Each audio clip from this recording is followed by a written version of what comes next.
Hello friends, ఈరోజు మనము last వీడియోలో ఏదైతే ఓఎల్టీ కాన్ఫిగరేషన్ బేసిక్ స్టెప్స్ ఏదైతే నేర్చుకున్నామో ఆ బేసిక్ స్టెప్ కంటిన్యూషన్ వీడియో అనమాట ఇది. సో మనం ఈరోజు ఏం చేద్దాం అంటే ఓఎల్టీని లాగిన్ అయ్యి అంటే నెక్స్ట్ ఏం చేయాలి, ఎలా వీలాన్ ఐడిని ఎలా కాన్ఫిగరేషన్ చేసుకోవాలి, అంటే ఓఎల్టీలో ఉన్న ఫీచర్స్ ఏంటనేది అయితే మనం ఈరోజు తెలుసుకుందాము. ముందుగా నేను ఓఎల్టీ ఐపీ అడ్రస్ ఎంటర్ చేసి యూజర్ నేమ్ పాస్వర్డ్ ఎంటర్ చేసి లాగిన్ అయితే అవుతున్నాను. సో ఓఎల్టీ లాగిన్ అయిన తర్వాత ఇంటర్ఫేస్ అయితే ఇలా ఉంటుంది అనమాట. ఇది జీపాన్ ఓఎల్టీ. సో దీంట్లో మనం ఎలా ఏ ఆప్షన్ ఎలా యూజ్ చేసుకోవాలనేది అయితే మనం తెలుసుకుందాము. ముందుగా ఫస్ట్ ఓఎల్టీ ఇన్ఫర్మేషన్కి వెళ్ళి డివైస్ ఇన్ఫర్మేషన్ క్లిక్ చేస్తే దీని మీద మ్యాక్ అడ్రస్, సీరియల్ నెంబర్ అవి అయితే ఉంటాయి. ఇక్కడ పైన ఏ పాన్స్ రన్నింగ్లో ఉన్నాయి, ఏ ఇన్పుట్స్, ఏ క్యాట్6 పోర్ట్స్, ఏ ఎస్ఎఫ్ఈ మాడ్యూల్స్ రన్నింగ్లో ఉన్నాయి అనేది మొత్తం అయితే చూపిస్తుంది అనమాట. తర్వాత ఓఎల్టీ కాన్ఫిగరేషన్లోకి వచ్చిన తర్వాత ఓఎల్టీ కాన్ఫిగరేషన్లో మనం ఇక్కడ వీలాన్స్ అయితే క్రియేట్ చేసుకోవచ్చు. వీలాన్స్ ఎలా క్రియేట్ చేయాలనేది అయితే నేను డిఫాల్ట్గా ఒక వీలాన్ అయితే క్రియేట్ చేసి చూపిస్తాను. ఇక్కడ సపోజ్ నేను వీలాన్స్ ఉన్నాయి కదా, నేను 11 అనే వీలాన్ అయితే ఒకటి క్రియేట్ చేసి చూపిస్తాను చూడండి. సో వీలాన్ ఐడి 11, నేమ్ వచ్చేసి టెస్టింగ్ అని ఇస్తున్నాను. సో టెస్టింగ్ అని ఇచ్చేసి యాడ్ అయితే క్రియేట్ చేసాను. యాడ్ కొట్టంగానే నాకు వీలాన్ 11 అనేది అయితే క్రియేట్ అయింది. చూడండి, కనబడుతుందా? ఎస్. సో ఇలా వీలాన్ అయితే యాడ్ చేసుకోవచ్చు. వీలాన్ యాడ్ చేసిన తర్వాత దీన్ని ట్యాగ్ చేయడం ఎలా అనేది అయితే ఇక్కడ వీలాన్ పోర్ట్ ఉంది చూసారా, వీలాన్ పోర్ట్లోకి వచ్చేసి ఏ వీలాన్ అయితే మీరు ట్యాగ్ చేయాలనుకున్నారో ఆ వీలాన్ అయితే సెలెక్ట్ చేసుకొని ఇన్పుట్ ఏదైతే ఇస్తున్నారు అంటే ఆ వీలాన్కి ఇన్పుట్ ఏ పోర్ట్ నుంచి ఇస్తున్నారు, 1 2 3 4 ఇలా మనది నేను వాడే ఓఎల్టీకి 16 పోర్ట్స్ ఉన్నాయి కాబట్టి అది 16 పాయింట్స్ ఇక్కడ చూపిస్తుంది అనమాట. అదే మీరు కానీ 8 పోర్ట్ ఓఎల్టీ తీసుకున్నారనుకోండి, 8 పోర్ట్స్ అయితే చూపిస్తుంది. ఓకే. సో ఇప్పుడు నేను 16 అనే దానికి నేను GE5, సో GE5 కాదు,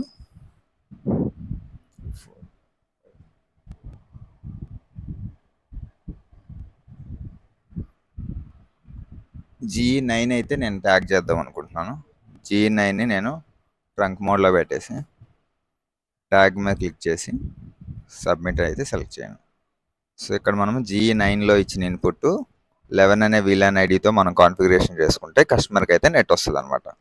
ఇలా మనం వీలాన్ క్రియేట్ చేసుకొని వీలాన్ అయితే ట్యాగ్ చేసుకోవాలి. వన్స్ ఇలా చేసిన తర్వాత ఇక్కడ కార్నర్లోకి వచ్చి సేవ్ అయితే క్లిక్ చేయండి. సేవ్ అయితే క్లిక్ చేసి ఏమవుతుందంటే ఇది అయితే కాన్ఫిగరేషన్ సేవ్ అవుతుంది అనమాట. ఓకే. తర్వాత అప్లింక్ పోర్ట్ అని ఉంటుంది. అప్లింక్ పోర్ట్స్లో మీకు ఏ పోర్ట్స్ అప్లో ఉన్నాయి, ఏ పోర్ట్స్ డౌన్లో ఉన్నాయి అయితే చూపిస్తుంది. సో ఇప్పుడు నేను నా ఎగ్జిస్టింగ్ ఓఎల్టీలు ఇవైతే రన్నింగ్లో ఉన్నాయి. ఇట్లా అప్ అని చూపిస్తుంది అంటే పోర్ట్ అప్లో ఉంది అని డేటా మూవ్ అవుతుందని చెప్పవచ్చు అనమాట. ఇదే దీంట్లో మీరు ఇంకోటి గమనించాల్సిన విషయం ఏంటంటే ఇక్కడ ఎర్రర్స్ అని ఉంది చూసారా కార్నర్లో.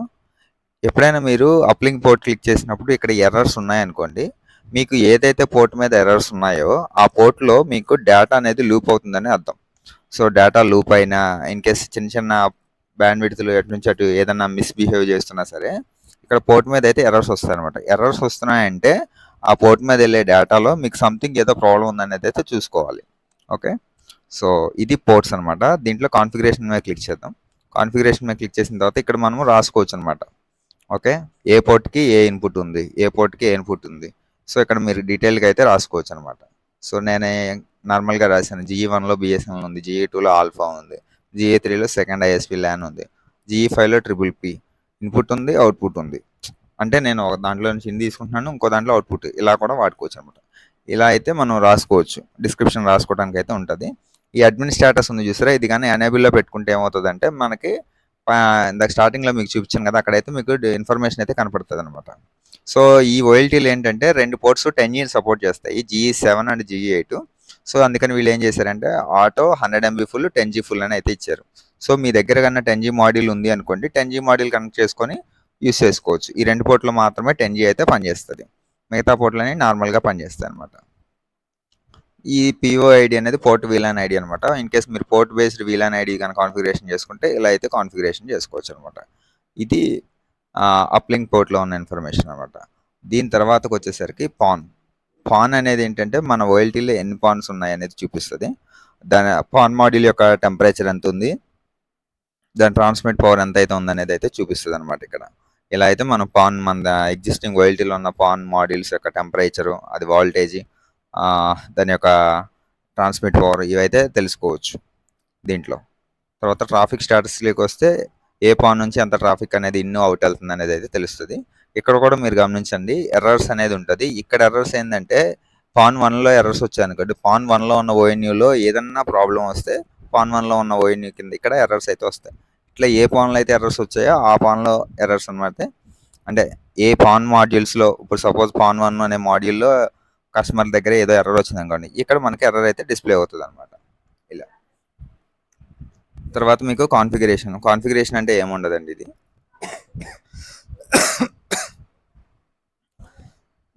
ఇక్కడ ఏమవుతుందంటే పాన్ 1 అనేది ఎటు వెళ్తుంది, పాన్ 2 ఎటు వెళ్తుంది, పాన్ 3 ఎటు వెళ్తుంది అనేది మనం డిస్క్రిప్షన్ రాసుకోవచ్చు, అడ్మిన్ స్టేటస్ కావాలని పెట్టుకోవచ్చు, లేకపోతే లేదనమాట. ఇది రేంజ్ అనేది 100 మీటర్స్ అని పెట్టారు. ఇది మనకి పెద్ద యూస్ చేయము, దీన్ని మనం అంత పెద్దగా పట్టించుకోవాల్సిన పని లేదు. ప్రొటెక్షన్ స్విచ్ గ్రూప్ ఏంటంటే ఇది మనము రింగ్ బేస్డ్ టెక్నాలజీలో వాడుకోవాలండి. రింగ్ బేస్డ్ టెక్నాలజీ ఎవరికైనా ఇంట్రెస్ట్ ఉంటే కామెంట్ చేయండి, నేను వాళ్ళ కోసం కూడా రింగ్ బేస్డ్ టెక్నాలజీ గురించి ఒక పర్టికులర్గా డీటెయిల్ వీడియో అయితే చేస్తాను. తర్వాత మ్యాక్ దగ్గరకు వచ్చేసరికి ఏమవుతుందంటే ఇన్ కేసు ప్రతి కస్టమర్కి రెండు మ్యాక్స్ అనేవి మనం రిలీజ్ అవుతాయి అనమాట ఇంటర్నెట్లో. ఎలా అంటే ఇప్పుడు సపోజ్ ఒకటి ఎలా ఉంటుందంటే, ఒకటి కస్టమర్ దగ్గర నుంచి మనకు వచ్చే మ్యాక్, ఇంకోటి మన ఇన్పుట్, మనం ఏదైతే ఇన్పుట్ ఇస్తున్నామో ఇన్పుట్ నుంచి కస్టమర్కి వెళ్ళే మ్యాక్ అనమాట. రెండు మ్యాక్స్ అనేది అయితే ఉంటాయి. మీరు ఏ కస్టమర్ని తీసుకున్నా రెండు మ్యాక్స్ కన్నా ఈ మ్యాక్ సెక్షన్లో కనపడ్డాయి అంటే కస్టమర్కి అయితే ఇంటర్నెట్ రీచబుల్ ఉందని అయితే మనం తెలుసుకోవచ్చు. సో కొన్ని సందర్భాల్లో బిఎస్ఎన్ఎల్ లీజర్ లైన్స్ని చెక్ చేయడానికి కూడా ఈ మ్యాక్ సిస్టమ్ అనేది అయితే మనకు ఉపయోగపడుతుంది. ఇప్పుడు సపోజ్ నా దాంట్లో ఒక బిఎస్ఎన్ఎల్ లీజర్ లైన్స్ ఉన్నాయి. సపోజ్ నేను ఒక వీలియన్ ఐడి ప్రెస్ చేస్తాను. సో చూడండి 1896 అనే వీలియన్. సో దీని మీద చూడండి 1/2 అంటే ఇక్కడ ఒక మ్యాక్ వస్తుంది. ఈ మ్యాక్ చూడండి ఎక్కడి నుంచి వస్తుంది, జీపాన్ అంటే నాకు ఓఎన్యూ దగ్గర నుంచి అయితే వస్తుంది. సో అదే మ్యాక్ని ఇంకోసారి చూస్తాను చూడండి, ఇది చూడండి G1 అంటే నాకు ఇది అప్లింక్ నుంచి వస్తుంది. సో అప్లింక్ అంటే నాకు వచ్చే ఇన్పుట్ అనమాట. జీపాన్ అంటే మన ఓఎల్టీ నుంచి కస్టమర్కి వెళ్ళేది అనమాట. ఇలా రెండు మ్యాక్స్ వచ్చాయంటే కమ్యూనికేషన్ అనేది మన ఓఎల్టీ, మన వచ్చే అప్లింక్ దగ్గర నుంచి కస్టమర్ ఎండ్కి కమ్యూనికేషన్ పర్ఫెక్ట్గా ఉందని అయితే మనం అర్థం చేసుకోవచ్చు. ఇలా అయితే మనం చెక్ చేసుకోవచ్చు. సో ఇలా అయితే మనము మ్యాక్స్ అయితే చెక్ చేసుకోవాల్సి ఉంటుంది. తర్వాత దీంట్లో మీకు ఇంకా మేజర్ ఆప్షన్స్ వచ్చేసి ఏంటంటే లూప్ బ్యాక్ అనే ఆప్షన్ అయితే ఒకటి ఉంటుంది. లూప్ బ్యాక్ ఆప్షన్లో ఏమవుతుందంటే మీకు ఇక్కడ గ్లోబల్ అని ఉంది చూసారా, గ్లోబల్ అనేది క్లిక్ చేసుకొని స్టేటస్ దగ్గర ఎనేబుల్ పెట్టుకోండి. రేంజ్ అనే దగ్గర మీరు ఇక్కడ రెండు ఆప్షన్స్ అయితే పెట్టుకోవచ్చు, పాన్, అప్లింక్, ఆల్ అని పెట్టారనుకోండి, మీకు ఏ సైడ్ నుంచి అయినా డేటా అనేది రివర్ట్ అయినా లేదా కాన్ఫిగ్ అయినా ఏమవుతుందంటే మొత్తం అయితే షట్ డౌన్ అయిపోతాయి అనమాట. అలా షట్ డౌన్ అవ్వకుండా ఉండాలంటే ఏం చేయాలంటే పాన్ అనేది పెట్టేసుకోండి. ఇక్కడ మోడ్ అని ఉంది చూసారా, మోడ్ అనేది మాన్యువల్ రికవరీలో పెట్టుకోవాలి. మాన్యువల్ రికవరీలో పెట్టుకుంటే ఇన్ కేస్ మీకు ఏదన్నా లూప్ అయి పోర్ట్ డౌన్ అయింది అనుకోండి, మనము కంపల్సరీగా ఓఎల్టీ దగ్గరికి వెళ్ళి అయితే పోర్ట్ని డౌన్ ఆర్ అప్ చేయాల్సి అయితే ఉంటుంది. అంటే కంప్లీట్గా ఓఎల్టీని అయితే పవర్ ఆఫ్ చేసి షట్ డౌన్ చేయాల్సి అయితే ఉంటుంది. షట్ డౌన్ చేసి మళ్ళీ ఆన్ చేస్తేనే పోర్ట్ అప్ అవుతుంది అనమాట. అలా కాకుండా ఆటో రికవరీ మోడ్ పెట్టారనుకోండి, ఆటో రికవరీ మోడ్ పెడితే ఏంటంటే ఒక 60 సెకండ్స్ టైంలో మీకు పోర్ట్ లూప్ అయినా సరే ఆటోమేటిక్గా పోర్ట్ అయితే అప్ అవుతుంది అనమాట. అది ప్యాకెట్స్ కూడా ఎలా అంటే 2 ప్యాకెట్స్ కన్నా 2 సార్లు రివర్స్ వచ్చాయంటే, లూప్ అయ్యి రివర్స్ వస్తున్నాయంటే 2 ప్యాకెట్స్ వస్తే ఆటోమేటిక్గా పోర్ట్ అయితే షట్ డౌన్ అయిపోతుంది అనమాట. సో ఇది మీకు మీ యొక్క ఫ్లెక్సిబిలిటీని బట్టి, మీ యొక్క నెట్వర్క్ని బట్టి అయితే పెట్టుకోండి. నేనైతే నా నెట్వర్క్లో అప్లింక్ నుంచి నాకు లూప్ అయ్యే ఛాన్స్ లేదు కాబట్టి నేనేం చేస్తున్నాను అంటే పాన్ అనేది అయితే సెలెక్ట్ చేసుకొని సబ్మిట్ అయితే క్లిక్ చేశాను. తర్వాత పోర్ట్ అని ఉంది చూసారా, పోర్ట్ దగ్గర మీకు ఇక్కడ అన్ని పోర్ట్స్ కనపడతాయి. అంటే మీకు ఏ పోర్ట్ నుంచి లూప్ వచ్చినా సరే షట్ డౌన్ అవ్వాలా, ఓన్లీ స్పెసిఫైడ్గా నాకు G1 నుంచి వస్తేనే షట్ డౌన్ అవ్వాలనుకున్నది మీరు ఇక్కడ సెలెక్ట్ చేసుకోవాల్సి అనమాట. సో నా కాన్సెప్ట్ ఏంటంటే నాకు ఏ పోర్ట్ నుంచి వచ్చినా సరే పోర్ట్ అయితే షట్ డౌన్ అవ్వాలనేది నేను సెట్ చేసుకున్నాను. సో అందుకోసం నేను అన్ని పోర్ట్స్ని అయితే క్లిక్ చేసి సబ్మిట్ అయితే క్లిక్ చేశాను. తర్వాత మీరు ఓఎన్యూ కాన్ఫిగరేషన్కి వస్తారు. ఓఎన్యూ కాన్ఫిగరేషన్కి వచ్చిన తర్వాత దీంట్లో మనము ఇక్కడ నుంచే కస్టమర్లకి ఓఎల్టీ నుంచే కాన్ఫిగరేషన్స్ అయితే చేయొచ్చు అనమాట. సో లాస్ట్ వీడియోలో నన్ను ఒక కస్టమర్ అడిగింది ఏంటంటే, వేరే ఓఎన్యూ కొంతమంది యూజర్ నేమ్ పాస్వర్డ్ పెట్టుకుంటున్నారు, ఆ ఓఎన్యూ యొక్క యూజర్ నేమ్ పాస్వర్డ్ చెప్పమంటే చెప్పట్లేదు అంటున్నారు. అట్లాంటి కస్టమర్స్ కోసం ఏం చేయొచ్చు అంటే మనము సైరోటెక్ ఓఎన్ఎల్ కానీ, నెట్లింక్ ఓఎన్ఎల్ కానీ, డిజిసోల్ ఓఎన్ఎల్ కానీ, డీబీసీ ఓఎన్ఎల్ కానీ, ఈ ఓఎన్ఎల్కి అయితే మనం ఏం లేదు. ఇప్పుడు సపోజ్ ఇది ఒక డిజిసోల్ ఓఎన్యూ, దీన్ని మనం యూజర్ నేమ్ పాస్వర్డ్ తెలుసుకోవాలంటే ఇక్కడ సపోజ్ ఇక్కడ కాన్ఫిగ్ అని ఉంది కదా, కాన్ఫిగ్ అనేది క్లిక్ చేయండి. క్లిక్ చేసిన తర్వాత ఇక్కడ కార్నర్లో సెక్యూరిటీ అని ఉంటుంది. ఓకే, సెక్యూరిటీ అని ఉన్న దగ్గర చూడండి, యూజర్ కంట్రోల్ కాన్ఫిగరేషన్లో ఆ రూటర్ యొక్క యూజర్ నేమ్ ఏంటిది, పాస్వర్డ్ ఏంటిది అనేది అయితే మనకి క్లియర్గా కనపడుతుంది అనమాట. సో ఈ యూజర్ నేమ్ పాస్వర్డ్తో మనం రూటర్ని అయితే లాగిన్ చేయొచ్చు. ఇన్ కేసు కొత్త కస్టమర్ ఎవరో మన నెట్వర్క్లోకి వచ్చారు, ఆ వచ్చిన తర్వాత కూడా వాళ్ళు ఓఎన్యూ పాస్వర్డ్ మాకు తెలియదు అన్నారు అనుకోండి, జస్ట్ మన ఓఎల్టీకి దాన్ని కనెక్ట్ చేసి ఆ రూటర్కి ఏ పాస్వర్డ్ అయితే ఉందో దాన్ని అయితే మనం అయితే తెలుసుకోవచ్చు. కాకపోతే ఇది ఓన్లీ స్పెసిఫైడ్ ఓఎన్యూస్కి మాత్రమే పనిచేస్తుంది, అన్ని ఓఎన్యూలకి పనిచేయదు. అదొక డిసడ్వాంటేజ్ అనమాట. అండ్ తర్వాత మీరు మీ నెట్వర్క్ కన్నా మైక్రోటెక్ మీరు మేనేజ్ చేసుకునే లెక్క అయితే కస్టమర్కి ఏదైతే ఐపీ అసైన్ అయిందో ఆ ఐపీ ద్వారా మనము కస్టమర్ యొక్క ఓఎన్యూని వెబ్ లాగిన్ చేయొచ్చు. వ్యాన్లో కాదు, ల్యాన్లో. కస్టమర్కి ఏ ఐపీ అసైన్ అయిందో మన రేడియస్లో ఐపీ కనపడుతుంది, ఆ ఐపీ నుంచి అయితే మనం అయితే యాక్సెస్ చేయొచ్చు. సో దానికోసం మనం ఏం చేయాలంటే ఇక్కడ సెక్యూరిటీ మోడ్లో ఇక్కడ ఫైర్వాల్ లెవెల్ ఉంది కదా, దీన్ని అయితే లోలో పెట్టుకొని సబ్మిట్ చేయండి. ఇక్కడ హెచ్టిటిపి అని ఉంది చూసారా, హెచ్టిటిపి అనేదాన్ని ఎనేబుల్ చేసి ఈ రెండు ఎనేబుల్ చేసి పోర్ట్ అనేది 80 అని ఉండాలి, ఉండి జస్ట్ సెలెక్ట్ చేసిన తర్వాత సబ్మిట్ అయితే క్లిక్ చేయండి. ఓకే, సబ్మిట్ అనేది క్లిక్ చేస్తే ఏమవుతుందంటే మీకు రేడియస్లో ఈ యూజర్ నేమ్ ఏదైతే ఉందో ఈ యూజర్ నేమ్కి ట్రిపుల్ ఒక ఐపీ అయితే అసైన్ అవుతుంది. అది ఏ ఐపీ అసైన్ అయిందో ఆ ఐపీ ద్వారా అయితే మనము యూజర్ యొక్క ఓఎన్యూని అయితే మనం లాగిన్ చేయొచ్చు. సో నేను ఈ యూజర్ యొక్క ఐపీ ఏది అసైన్ అయిందో దాన్ని మీకు చూపిస్తాను చూడండి. ఈ యూజర్కి వచ్చేసి ఇప్పుడు నేను యూజర్ నేమ్ పాస్వర్డ్ అయితే ఎంటర్ చేశాను. ఎంటర్ చేసిన తర్వాత యూజర్కి ఒక ఐపీ అయితే అసైన్ అయింది ఇక్కడ. సో నేను ఈ ఐపీ ద్వారా ఓఎన్యూలోకి అయితే లాగిన్ అవుతాను చూడండి. సో మనం ఇలా కస్టమర్ యొక్క ఓఎన్యూలోకి వెబ్ లాగిన్ కూడా మనం దీని నుంచి అయితే మనం చేయొచ్చు అనమాట. ఇలా కూడా మనం కస్టమర్ యొక్క ఓఎన్యూలోకి అయితే మనం లాగిన్ అవ్వచ్చు.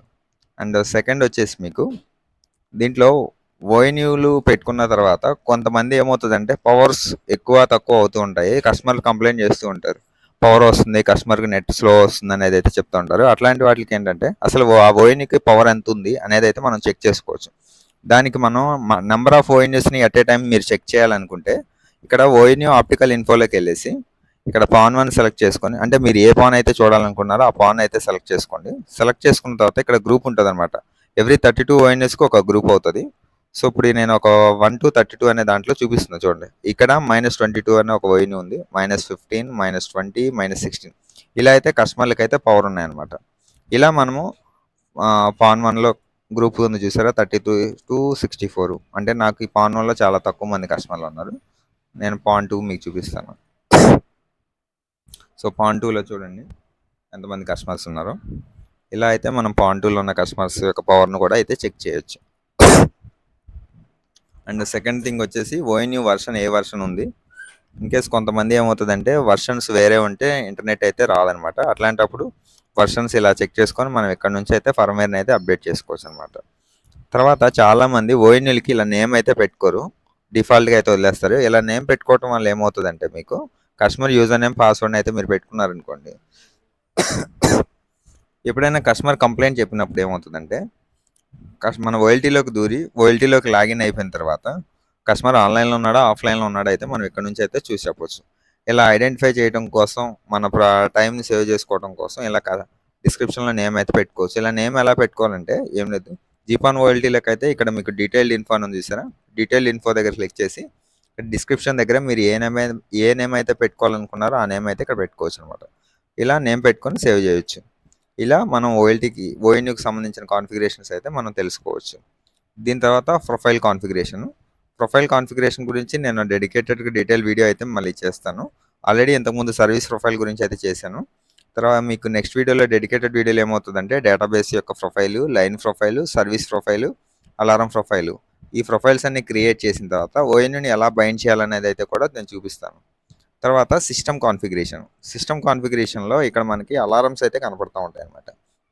ఇన్ కేస్ మీకు పోర్ట్ లూప్ అయిందనుకోండి, ఇక్కడైతే అలారం అయితే క్రియేట్ అవుతుంది.